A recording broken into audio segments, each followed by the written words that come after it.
Today we have the 2024 Ford Ranger.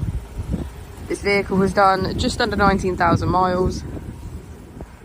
It has an automatic transmission and a diesel fuel type. As we approach the vehicle, we can see that it is crew cab with 5 seats in total, all of which are black leather.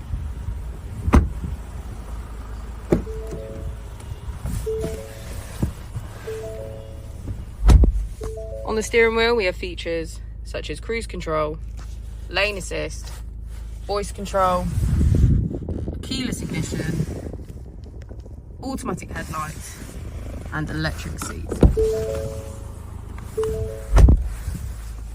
On the touchscreen, we can access navigation, media, towing, Apple and Android CarPlay, phone and radio, and our owner's manual.